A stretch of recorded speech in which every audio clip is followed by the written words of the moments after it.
Karena tidak punya Lamine Yamal dan kalah postur, Timnas U20 alami 2 kali kekalahan beruntun di Piala Asia. Meskipun Jens Raven berhasil cetak gol, tetapi Timnas harus tersingkir lebih awal dari Piala Asia U20. Ya, gagal sudah target Piala Dunia untuk Timnas U20 setelah mereka kembali kalah di pertandingan kedua Piala Asia U20 atas Uzbekistan dengan skor 1-3. Sebelumnya, Timnas U20 juga kalah tipis 3-0 dari Iran, dengan alasan dari pandit JL adalah kalah postur. Apalagi Indonesia U20 juga tidak punya Lamine Yamal. Di tengah kekecewaan, pemandangan mengharukan datang dari ayah dan keluarga Jens yang jauh-jauh datang ke China untuk melihat perjuangan anaknya. Sementara itu, kritik keras kembali menghujani PSSI. Fans, pandit, hingga pemerintah ramai mengkritik profesionalitas PSSI, mempertanyakan kesiapan pembinaan Timnas U20. Tak sedikit juga yang mendesak agar pelatih Timnas U20 segera diganti dengan berbagai alasan yang ada. Lantas, apa alasan utama dibalik tuntutan pergantian pelatih ini? Apakah memang ada jalan keluar yang lebih baik untuk Timnas U20? Mari kita ungkap selengkapnya di video ini. Meskipun Jens Raven mencetak 1 gol untuk Timnas, namun gol itu tidak mampu membawa Indonesia melangkah lebih jauh. Timnas Indonesia U20 harus tersingkir lebih dulu dari gelaran Piala Asia. Orang tua Jens yang datang jauh-jauh dari Belanda ke Cina, dengan perjalanan belasan jam, merasa terharu sekaligus sedih melihat Timnas Indonesia harus tersingkir lebih awal. Namun dukungan ayah Jens terhadap Timnas Indonesia selalu ada dan terus mendukung, datang langsung kemanapun Timnas Indonesia bermain. Ya, Timnas Indonesia U20 yang dinahkodai oleh Indra Syafri harus menelan pil pahit setelah mengalami 2 kekalahan beruntun. Berbagai kritikan pun muncul dari fans Timnas untuk Timnas U20, salah satunya adalah Timnas U20 terus-terusan kebobolan lewat bola atas dari uji coba yang masih belum terselesaikan hingga Piala Asia. Di pertandingan pertama Piala Asia melawan Iran, Indonesia kalah 3 gol tanpa balas. 3 gol dicetak Iran melalui bola atas. 2 diantaranya merupakan sundulan dari crossing dan corner kick, dan satunya dari tendangan salto. Sedangkan di pertandingan terakhir melawan Uzbekistan, Indonesia kalah 3-1. 2 gol dicetak Uzbekistan melalui bola atas. Keduanya merupakan sundulan dari crossing dan corner kick. Dan kita bisa lihat bagaimana pemain belakang Timnas Indonesia tidak ada yang mencoba menghalangi lawan dengan melompat. Ya, karena mungkin saja mereka tahu bahwa postur mereka kalah. Namun, perlu kita ketahui juga bahwa Timnas kita juga memiliki beberapa peluang dari sundulan, namun gagal menjadi gol. Bahkan ada yang di depan mulut gawang, namun juga gagal dimaksimalkan jadi gol. Beberapa pandit mengklaim bahwa kekalahan Timnas Indonesia adalah karena fisik postur tubuh Timnas Indonesia yang kalah. Namun, sebenarnya masalah bola udara tidak hanya soal tinggi badan, tetapi juga teknik dan strategi. Lihat saja bagaimana gol pertama Uzbekistan. M. Urinbaev langsung membantah pernyataan pandit yang menganggap postur tubuh adalah penyebab kalahnya duel udara Timnas Indonesia. Di mana di nomor 10, yang memiliki tinggi 170 cm, berhasil mampu menjebol gawang Timnas menggunakan sundulannya dengan mengalahkan pemain kita yang memiliki tinggi lebih dari dia. Dan lihat saja bagaimana momen pemain Timnas yang gagal menyundul bola di depan gawang. Padahal bola tidak tinggi, hanya timingnya saja yang tidak tepat. Ya, ini bukan soal postur, tapi bola atas juga soal teknik dan timing. Banyak juga netizen yang membandingkan hasil ini dengan hasil 2 tahun lalu, di ajang yang sama dengan lawan yang sama. Di mana kala itu, Shin Tae-yong saat melatih Timnas U20 pernah menahan imbang Uzbekistan U20.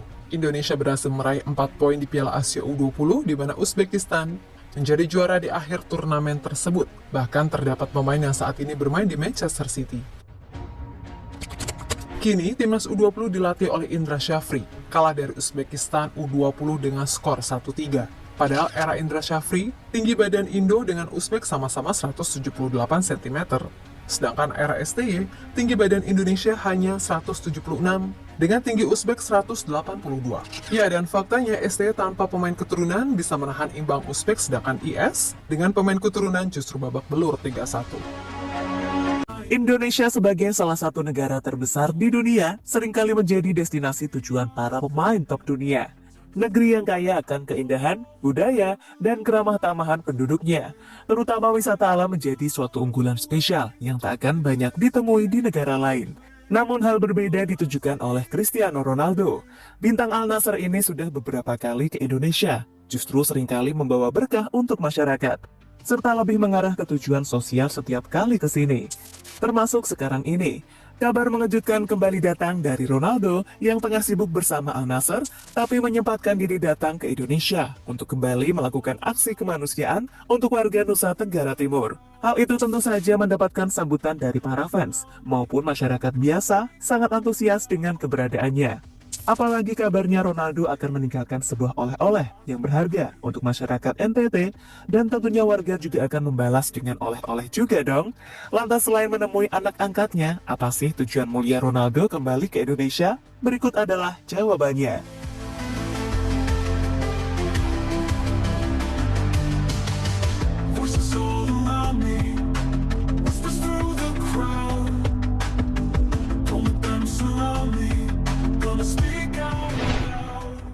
Sebagai penggemar sepak bola, siapa sih yang gak mengenal Cristiano Ronaldo Aveiro, sosok mega bintang yang golnya hampir mencapai 1000.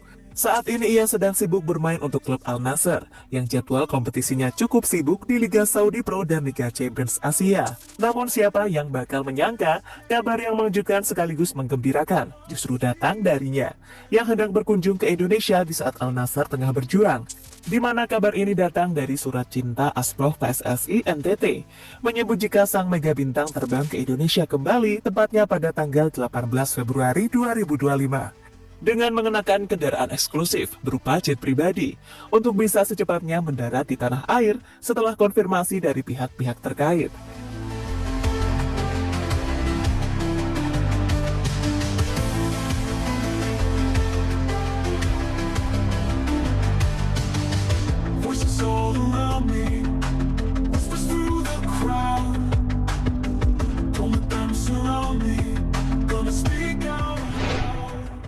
Iya, karena yang mengkonfirmasi dari PSSI NTT, jadi LCU dipastikan mendarat di Indonesia bagian timur, namun tujuan utamanya disebut di Kupang. Dengan serangkaian acara yang diketahui sudah ada sejumlah jadwalnya, Ronaldo akan menjalin kerjasama dengan pemerintah dan masyarakat setempat yang sangat antusias untuk menyambutnya. Seluruh lapisan masyarakat sudah tak sabar bisa melihat sosok pemenang Ballon d'Or 5 kali tersebut. Kini di media sosial pribadinya pun sudah banyak yang mulai mengirimkan pesan sambutan, respect besar Ronaldo ke Indonesia menjadi inspirasi besar bagi semua orang. Apalagi kabarnya tujuan utama Ronaldo ke Indonesia kali ini kembali ingin memulaikan kegiatan sosial, terutama untuk mengikuti kegiatan sosial yang diinisiasi suatu yayasan, yaitu Yayasan Geraha Kasih Indonesia. Seperti laporan dari pihak PSSI NTT. Sesuai jadwal, akan tiba di Bandara El Tari, Kupang pada Selasa 18 Februari 2025. Kami masih menunggu rundown asli dari Jakarta. Namun yang pasti, kami diberi ruang oleh Yayasan Geraha Kasih Indonesia, pimpinan Ibu Dr. Susi Maria Kapitana, untuk ada pertemuan antara PSSI NTT, Ronaldo, Yayasan Geraha Kasih, dan kemungkinan besar dengan pemerintah Provinsi NTT. Ungkap Asprof PSSI NTT, Abdul Muiz, sumberbola.com.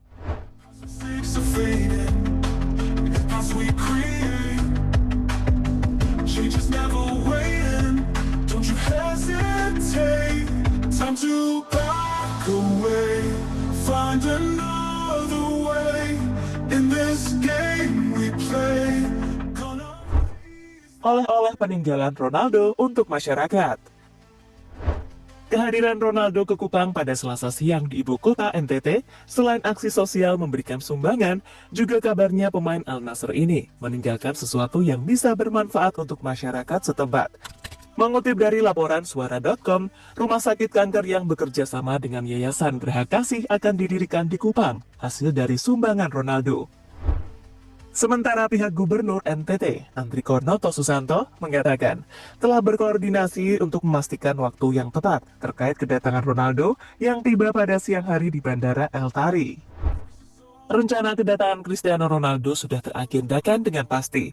Besok jam 11 siang di Bandara El Tari, Kupang. Jelas Andriko Noto Susanto dikutip dari suara.com.